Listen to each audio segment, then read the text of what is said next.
Hello guys, என் பேர் கருணா. இன்னைக்கு நம்ம எந்த ஊரை பத்தி பார்க்க போறோம் அப்படின்னா, பேர்லயே விருது வச்சிருக்கிற ஒரு ஊரு, கெத்தான ஊரு. ஆமாங்க, விருதுநகரை பத்தி பார்க்க போறோம். வாங்க இந்த வீடியோல பார்க்கலாம். விருதுநகருங்கிறது வெறும் விருதுநகர் மட்டும் கிடையாதுங்க. சிவகாசி, ராஜபாளையம், ஸ்ரீவில்லிபுத்தூர், சாத்தூர், திருச்சுழி, அருப்புக்கோட்டை, காரியாபட்டி இது எல்லாமே சேர்ந்ததான் விருதுநகர். இந்த ஒவ்வொன்றுக்கும் ஒவ்வொரு சிறப்பு இருக்கு. அதை பத்தி தனித்தனி வீடியோ போடுறேன். எக்ஸாம்பிளுக்கு நான் சின்ன ஷார்ட்டா சொல்லி முடிச்சிடறேன். சிவகாசி பிரிண்டிங் ஃபயர் ஒர்க்ஸ், இந்தியாவில் தயாரிக்கக்கூடிய 90% பட்டாசா இருக்கட்டும், பிரிண்டிங்கா இருக்கட்டும், எல்லாமே சிவகாசி. ராஜபாளையம் இன்னைக்கு இருக்கக்கூடிய நெசவு தொழில இருந்து அத்தனையுமே இந்தியாவிலே தமிழ்நாட்டிலே செகண்ட் இடம். ஃபர்ஸ்ட் மான்செஸ்டர், கோயம்புத்தூர்னு தெரியும். ராஜபாளையம் இதை பத்தி சொல்லிட்டேன். ஸ்ரீவில்லிபுத்தூர் என்ன அப்படின்னு பாத்தீங்கன்னா, இன்னைக்கு நீங்க பார்க்கக்கூடிய தமிழக அரசோட சின்னமே ஆண்டாள் கோயில் கோபுரம். அது மட்டும் இல்ல, உங்களுக்கு ஆன்மீகத்துல நாட்டம் இருந்திருந்தா தெரியும், சித்தர்கள் இன்னைக்கு வாழக்கூடிய பகுதி அப்படின்ட்டு அங்க இருக்கிற சதுரகிரி மலைக்க சொல்லுவாங்க. அருப்புக்கோட்டை ஒரு நெசவு தொழில் தான். சாத்தூர் நீங்க பயன்படுத்துற பேனால நிப்பு அங்கிருந்து தயாராகுது. அது இல்லாம சாத்தூர் சேவு. அது மட்டும் இல்லாம இருக்கன்குடி மாரியம்மன் கோயில், லட்சக்கணக்கான மக்கள் வர்றது, இது எல்லாமே சேர்ந்தது விருதுநகர். அப்ப விருதுநகருக்கு ஒண்ணுமே இல்லையாடா? விருதுநகருக்கு என்னடா சிறப்பு அப்படின்னு கேட்டீங்கன்னா, இந்த வீடியோ பாருங்க தெரியும். பொள்ளாச்சி சந்தையில விருதுநகர் வியாபாரிக்கு சின்ன கண்ணு, நீயும் சித்து போட்டு பணத்தை எண்ணு செல்ல கண்ணு. விருதுநகர் வியாபாரிக்கு சின்ன கண்ணு, நீயும் சித்து போட்டு பணத்தை எண்ணு செல்ல கண்ணு. வீடியோ பார்த்திருப்பீங்க. ஆமாங்க, விருதுநகர்னா வியாபாரம், வியாபாரிங்கன்னா விருதுநகர்.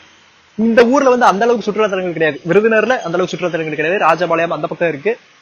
ஆனா விருதுநகர் ஒரு முழுக்க தமிழ்நாட்டுல ஒரு வியாபார நகரம், வியாபாரிகள் நிறைஞ்ச நகரம் அப்படின்னே சொல்லலாம். இந்த ஊர்ல அந்த அளவுக்கு எதுவுமே விளையிறது இல்லைங்க. ஆனா இந்த ஊர்ல இருந்தா அனைத்துமே வெளிநாடுகளுக்கு எக்ஸ்போர்ட் ஆகிட்டே இருக்கு. நீங்க தமிழ்நாட்டுல எங்க இருந்தாலுமே உங்களுக்கு காஃபி, சுக்கு, மிளகு, திப்ளி, அதுல இருந்து எண்ணெயில இருந்து எல்லாமே விலை நிர்ணயம் பண்ணக்கூடிய ஒரு ஊர் அப்படின்னா விருதுநகர். விருதுநகருக்கு தூக்கி வைக்கக்கூடிய மாதிரி ஒரு ஹைலைட் என்னன்னு சொல்லலாமா? இன்னைக்கு நம்ம பல பேர் படிச்சிருக்கோம் அப்படின்னா அதுக்கு ஒரு முக்கியமான காரணம் யாருன்னா, கல்விக்கண் திறந்த காமராஜர் ஐயா. படிக்காத மேதை, இந்த கிங் மேக்கர் அப்படின்னு அவருக்கு பல பட்டங்கள் இருக்கு. அவர் பிறந்து வாழ்ந்த ஊர் விருதுநகர். அவர் பிறந்த ஊர்ல நானும் பிறந்திருக்கேன். அவர் படிச்ச ஸ்கூல்ல நானும் படிச்சிருக்கேன்னு நினைக்கிறப்ப எனக்கு ரொம்ப சந்தோஷமா இருக்கு. ஐயா பிறந்த வீட்டுல இருந்தே ஆரம்பிச்சிருமே. வாங்க போலாம்.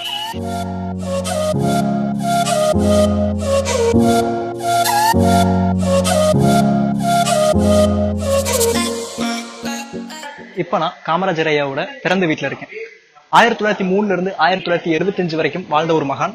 இவருக்கு காமராஜர், கர்ம வீரர், கிங் மேக்கர் அப்படின்னு பல பேர் இருக்கு. இவர் 9 வருடம் தமிழகத்தோட முதல்வராக இருந்திருக்கிறாரு. அது மட்டும் இல்லாம அகில இந்திய காங்கிரஸோட தலைவராக இருந்திருக்கிறாரு. இவர் காலத்துல கொண்டு வந்த திட்டங்கள் இன்றியமையாது நிறைய இருக்கு. இவர் தான் மதிய உணவு திட்டத்தை கொண்டு வந்தாரு. இவர் காலத்துல நிறைய டேம் கட்டியிருக்காங்க. இப்ப இருக்கிற அரசியல்வாதியில எடுத்துக்கிட்டீங்கன்னா, பக்கத்து மாநிலம் டேம் கட்டுறாங்க அப்படின்னு போராட்டம் பண்றாங்களே தவிர அவங்க யாருமே டேம் கட்டுறதில்ல. அந்த காலத்துல டேம் கட்டினவர் 9 வருஷம் இருந்திருக்கிறாரு. அவ்வளவு அற்புதமா ஆட்சி பண்ணவர். அவரோட பிறந்த வீடு, அவர் வாழ்ந்த வீடு அங்க சென்னையில இருந்த வீடு இன்னொன்று இருக்கு. கடைசி வரைக்கும் அவர் வாடகை வீட்டுல தான் இருந்தாரு. இந்த வீட்டுல பாத்தீங்கன்னா அவர் பயன்படுத்திய துணிகளா இருக்கட்டும், பாத்திரங்கள் எல்லாமே அப்படியே இருக்கு. அவர் பயன்படுத்தின புத்தகங்களும் நிறையவே இருக்கு. உள்ளுக்கு போட்டோ வீடியோ எடுக்க அனுமதிக்கல. நீ உள்ளுக்கு பாத்தீங்கன்னா தெரியும், உள்ளுக்கு எந்த ஃபீஸுமே எதுவுமே வாங்க மாட்டாங்க. சூப்பரா இருக்கும். அவர் கடைசியில அவர் இறக்கும் போதும் கூட அவர் வச்சிருந்தது வெறும் 150 ரூபா, 4 ட்ரெஸ் 4 வேஷ்டி தாங்க வச்சிருந்தாரு. வேற எதுவுமே இல்லைங்க. நீங்க பாத்தீங்கன்னா அவ்வளவு அற்புதமான இடம். நீங்க விருதுநகருக்கு வந்தீங்கன்னா பார்க்க வேண்டிய முதல் இடம், முக்கியமான இடம் ஐயா வீடு தான். கண்டிப்பா வாங்க பார்க்கலாம்.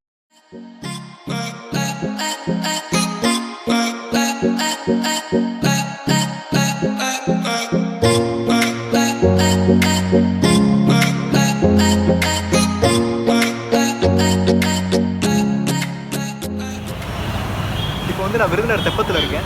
எங்க இருக்கு அப்படின்னு பாத்தீங்கன்னா, விருதுநகரோட மைய பகுதியில இருக்கு. இது விருதுநகருக்கு தான் ஒரு நீர் ஆதாரம் அப்படின்னு சொல்லலாம். அதாவது வறட்சி வரக்கூடாதுன்னு இருக்கேன். அந்த காலத்தில் முன்னோர்கள் கட்டி வச்சது. இது பேராளி ரோட்ல இருந்தும் கௌசிக மகாலில இருந்து அடியில் பைப்லைன் கொடுத்துருக்காங்க. அதனால எப்பயுமே அது தண்ணி வத்தவே வத்தாது. கூட மெயின்டெனன்ஸ் அவ்வளோ இல்லை. இப்போ பக்கா மெயின்டைன் பண்ணிருக்காங்க. ஃபுல் டைம் இருக்கு. செம்மையா இருக்கு. வருஷத்துக்கு ஒரே ஒரு நாள் குளிக்க விடுவாங்க. விருதுநகருக்கு அழகு சேர்க்கறதுல இது முக்கியமான ஒரு பங்கு வகிக்குது.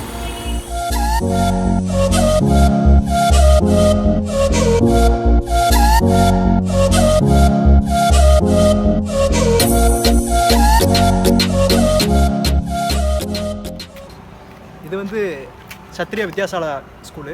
இங்கே விருதுநகரில் ஒரு முக்கியமான ஸ்கூல்னு சொல்லலாம். நிறைய பேர் படித்த ஸ்கூல். இந்த ஸ்கூலுக்கு மிகப்பெரிய ஒரு சிறப்பம்சம் என்னன்னா, நம்ம காமராஜர் ஐயா படித்த ஸ்கூல். யாரை ஏமாற்ற பார்க்குறேன், காமராஜர் ஐயா படிக்காத மேதை அப்படிங்கிறீங்களா? படித்தாருங்க. அவர் 6வது வரைக்கும் படித்தார். இந்த ஸ்கூலில் தான் படித்தார். அவர் படித்த ஸ்கூலில் நானும் படிச்சுன்னுங்கிறப்ப ரொம்ப கெத்தாக இருக்குது.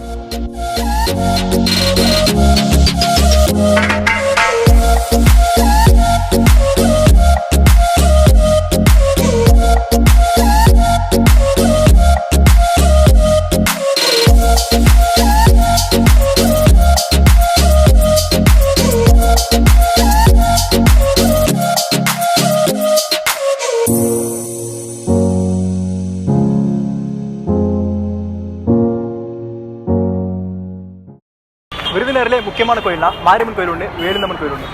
மலைக்கு மாரியம்மன், வேலுக்கு வேலுந்தம்மன் அப்படின்னு சொல்லுவாங்க. ஒவ்வொரு வருஷமும் பங்குனி மாதம் அவ்வளோ சிறப்பாக இருக்கும்.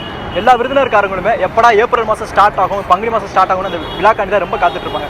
அந்த வீடியோ நான் தனியாக போடுறேன். நீங்கள் விருதுநகருக்கு வந்தீங்கன்னா பார்க்க வேண்டிய கோயில்களில் முக்கியமான கோயில் மாரியம்மன் கோயில் ஒன்று, வேலுந்தம்மன் கோயில் ஒன்று. ரொம்ப சக்தி வாய்ந்த சாமி, கண்டிப்பாக வாங்க.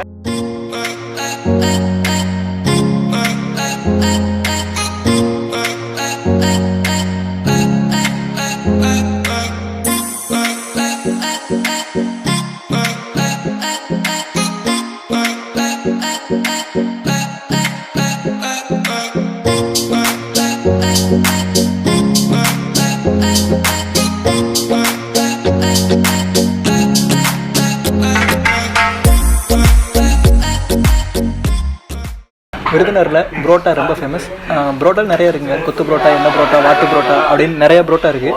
நீங்கள் வந்தீங்கன்னா விருதுநகரில் போன இடம்லாம் காமிச்சிடல, அந்த இடத்துக்குலாம் போயிட்டு கண்டிப்பாக புரோட்டா ட்ரை பண்ணுங்கள். ஓகே கேஸ், நீங்கள் விருதுநகர் வந்தீங்கன்னா பார்க்க வேண்டிய முக்கியமான இடம் நான் சொன்ன மாதிரி மாரியம்மன் கோயிலாக இருக்கட்டும், வேலுந்தம்மன் கோயிலாக இருக்கட்டும், காமராஜர் அவரோட பிறந்த வீடாக இருக்கட்டும், தெப்பம், இந்த மாதிரி சின்ன சின்ன இடம் தான் இருக்கும். நீங்கள் ரொம்ப எக்ஸ்பெக்ட் பண்ணுற அளவுக்குலாம் இருக்காது. பட் நீங்கள் வந்தீங்கன்னா காமராஜர் வீட்டுக்கு போங்க.